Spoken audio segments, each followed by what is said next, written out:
One of the most often asked questions that I get is, do you recommend a Rode or a Deity shotgun? Hopefully, this video might help you make up your mind.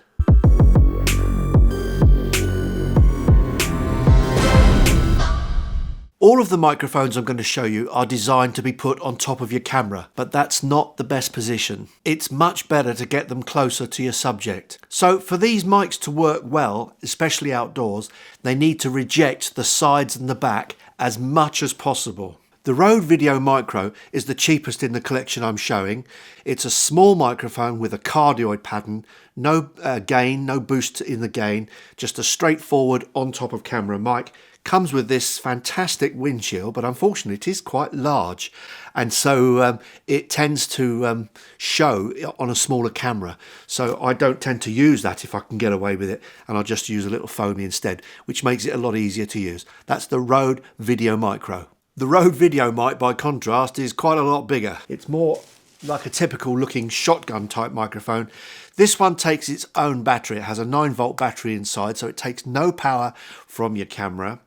This has a nice foamy, and it comes with these slots to reject sounds from the side. So this one looks like it's acting as a proper shotgun mic would act. It's quite a big one.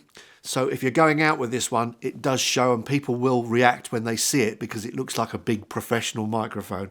And that's the Rode VideoMic, and that's the next one up in the price. The next one up in terms of cost is the Deity D3. The Rode VideoMic is priced quite low at the moment because it's an old microphone. But this is a newer one. It's a lot smaller, more like a pencil mic.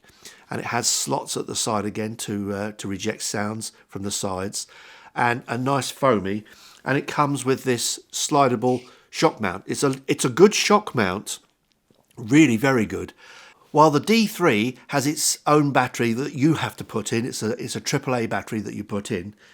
These two, the Deity D3 Pro and the Rode VideoMic Pro Plus, have their own internal lithium ion rechargeable battery. So these ones, you've got batteries held inside them. This one has variable gain, which is quite nice. So obviously with the price, you're paying more for the facilities on this one, and it has things like, you know, high pass filters going on there. It's a very nice microphone, and this one's the same, but this one also has a safety track. It doesn't have the variable gain that's basically not as controllable. It's either +20, 0 or -10, whereas this one is smoother. It goes between high pass filters going on here, and a treble boost, and also that safety track is a very useful thing. Both come on when you connect them to your cameras, and they're both quite expensive. So these are the kind of top of the range portable type microphones that you can buy from Deity and Rode. Also, don't forget the new the Rode NTG microphone, which kind of resembles this one. So let's test them outside. This is the sound of the Rode VideoMicro at a distance of about 3 foot outside, and this is from the front. This is 3 foot to the side, and going around to the back, this is 3 foot behind. So that's the sound of the VideoMicro being used at a distance of about 3 feet. Now try a longer distance. Now the VideoMicro is being used at a slightly longer distance just to see how it copes with the traffic noises around. This is the sound of the much larger Rode VideoMic, and this one is quite a big one, but it's not poking. I can see it's not poking into the picture. This is the Rode VideoMic from the front, 3 feet. This is the Rode VideoMic from the side at 3 feet. And this is the Rode VideoMic from the back, and as I come round, I'm walking round to the side, now at the side, I'm back at the front, and this is the front at back to 3 feet. This is the sound of the Rode VideoMic at a longer distance, so you can hear any surrounding sounds and how the microphone copes with it. I'm speaking at a normal voice, not loud, and see how it copes. This is the Rode VideoMic Pro Plus. Quite an expensive one, from 3 feet away on the front with the traffic at the back there. This is the Rode VideoMic Pro Plus 3 feet to the side. This is the Rode VideoMic Pro Plus from the rear. And as I walk around to the side, I'm coming round to the side, I'm now coming round to the front again, and stayed about 3 feet away at all times. This is the Rode VideoMic Pro Plus, slightly further distance away, just to see how it copes with the traffic noise. I suspect actually with this one, because it picks up a little bit more bass, it might actually pick up a little bit more rumble from the rear. But I'm not speaking in a particularly loud voice, and I'm trying to remain consistent with how loud with all of them that I speak, so that you get an idea how they reject sounds around them. This is the sound of the Deity D3 Pro, and this is the Deity at 3 feet from the front, going round to the side. This is the Deity at 3 feet to the side, and going round to the back. This is the sound of the Deity D3 from the rear. Now, as I walk around this time, just see the sound changes as I'm going round. I'm at the side, and I'm now coming round to the front, and I'm back to 3 feet away again.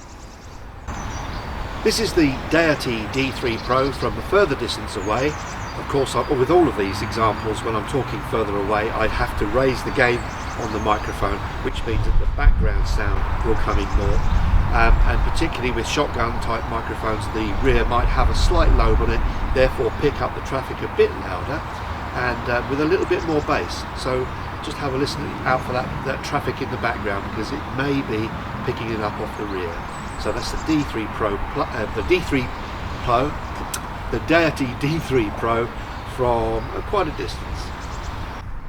This is the Deity D3 and 3 feet from the front, and it's probably quite similar to the D3 Pro actually. I've normally find it's pretty close. This is 3 foot to the front, this is 3 foot to the side and going to the back. This is 3 foot to the back. Now as I walk around, the sound may change as I'm coming round to the side, and I'm now coming round to the front, and we're back to 3 foot in front of the Deity D3. This is the Deity D3 from a distance.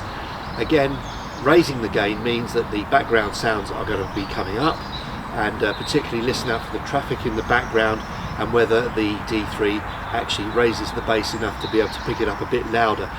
So I'm not sure about how these are going to react to the traffic, because the traffic is now actually directly behind the microphone, and on many shotgun mics that's where the lobe is. I don't have a go, the reason being I did have one, used it quite a bit, but a lot of footage I had was absolutely ruined by interference. If anything was going close to it, like a phone or my Wi-Fi system, I found the Go played up. So if I used it in people's houses, it was buzzing away. So to be honest, I gave up with the Go. That's the only one I don't have. So the answer to whether I recommend a Rode or a Deity. Really, it depends more on what you prefer rather than what I prefer. What I would do is I would work out what my priorities are with regards to the features and the sound. So do you like a more treble laden sound? Do you like a more bassy sound?